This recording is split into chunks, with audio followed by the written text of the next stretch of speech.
Satgas Ops Damai Kartens kuasai 11 distrik jalur lintasan KKB Dinduga. Melansir dari indonesiadefense.com, Satgas Ops Damai Kartens 2023 yang terdiri dari aparat gabungan TNI Polri telah berhasil menguasai 11 distrik dari 32 distrik di Kabupaten Nduga, Papua Pegunungan yang diduga menjadi jalur lintasan kelompok kriminal bersenjata, KKB, pimpinan Egyanus Kagoyak, Kapolres Nduga, AKBP Rio Alexander, di Mimika, Selasa, 6/6, menyebut telah mengamankan Kampung Nogoloid yang berbatasan dengan batas Batu Kabupaten Asmat, Papua Selatan.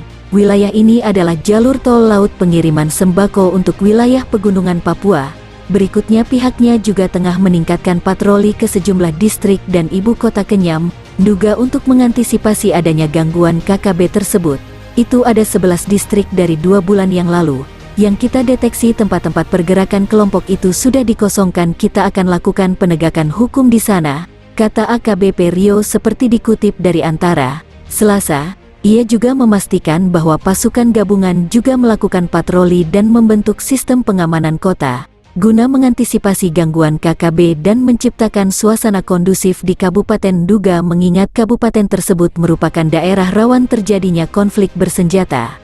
Apabila jalur ini tidak aman akan menghambat jalur ekonomi di Kabupaten Nduga. Sampai sekarang pasukan sudah masuk banyak di situ, kita amankan rute itu, katanya.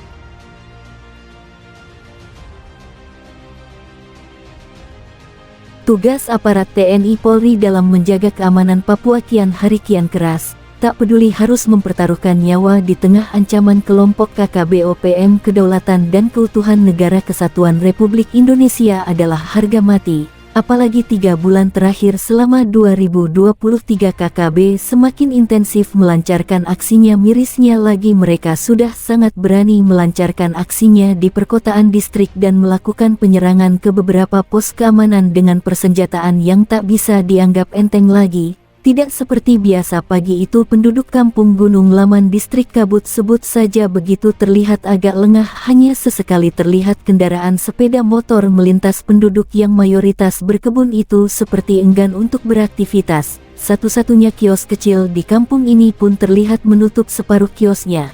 Hampir bisa dipastikan kondisi semacam ini adalah sinyal yang perlu diwaspadai. Kami kian meningkatkan kewaspadaan dengan mengadakan patroli serta memberikan rasa aman dan nyaman bagi warga. Saat mampir ke kios yang terlihat buru-buru akan menutup kiosnya, seorang warga memberikan informasi ada beberapa pria bersenjata api di seberang sungai pinggiran hutan. Sudah terlihat sekitar 3 hari ini berada di sana. Hal ini diketahui beberapa warga yang akan dan tengah beraktivitas di kebun yang berada di seberang sungai. Tidak ingin semuanya terlambat mendapat informasi tersebut, kami rapat kilat untuk melakukan langkah selanjutnya. Hari sudah siang saat tim kami berada di tempat yang cukup tersembunyi di pinggiran sungai. Kami amati di seberang sungai sana tak nampak seorang pun yang lalu lalang. Kami menyusuri pinggiran sungai mencari aliran sungai yang tidak terlalu lebar untuk menyeberang. Dengan bantuan beberapa batang kayu kami berhasil menyeberang dan mulai menyisir pinggiran dan sedikit masuk hutan. Penyisiran kami tidak sia-sia, kami temukan seperti gubuk kecil tanpa dinding yang dibuat ala kadarnya dan terlihat masih baru. Di luar gubuk api perapian dengan kayu yang masih membara. Saya berhenti untuk mengamati sekitar, tak terlihat seorang pun di sana. Mencurigakan, perapian masih nyala, tak nampak seorang pun di sana. Saya ambil teropong untuk mencari keberadaan mereka, tetap saja hasilnya nihil. Akhirnya saya panjat pohon yang tinggi dari atas, saya amati dengan seksama, hasilnya sami mawon. Tak ada hal yang mencurigakan. Setelah hampir setengah jam melakukan pengamatan, akhirnya saya memutuskan untuk kembali ke pos, karena dugaan saya mereka sudah kabur duluan sebelum kami tiba di lokasi.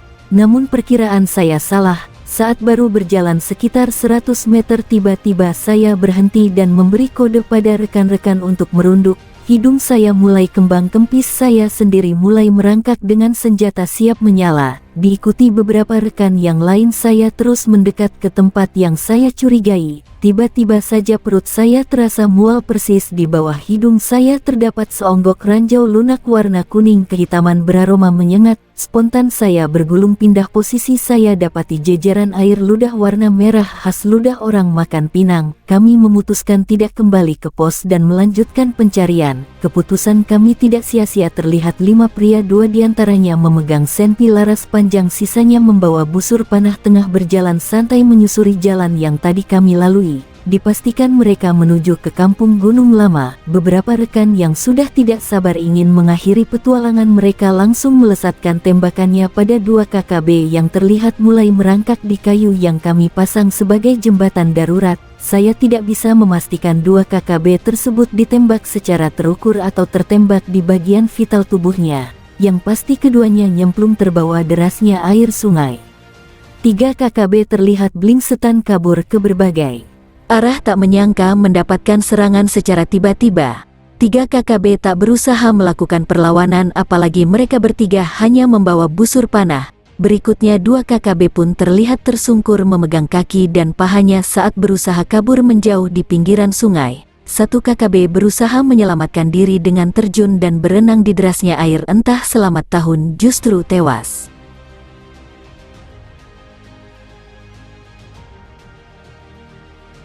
Panglima KKB Papua bernasib malang, jauh-jauh beli senjata di Filipina malah dilibas TNI Polri.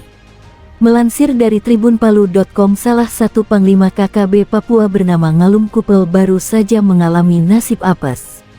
Cerita Ngalum Kupel mengalami nasib apes tersebar dan viral di media sosial. Video berdurasi singkat itu mengungkap kisah tentang perjuangan Panglima Ngalum Kupel, Lekagak Telenggen di Papua. Belum lama ini, KKB Ngalum Kupel melalui sindikat penyelundupan internasional, membeli senjata api di Filipina. Lewat jaringan tersebut, TPNOPM melalui Lekagak Telenggen mendatangkan senjata api untuk kebutuhan perjuangan KKB. Tak diungkapkan berapa besar dana yang dikeluarkan TPNOPM untuk membeli senjata api tersebut. Tak disebutkan pula berapa lama waktu yang dihabiskan untuk memasok secara api secara ilegal dari luar negeri.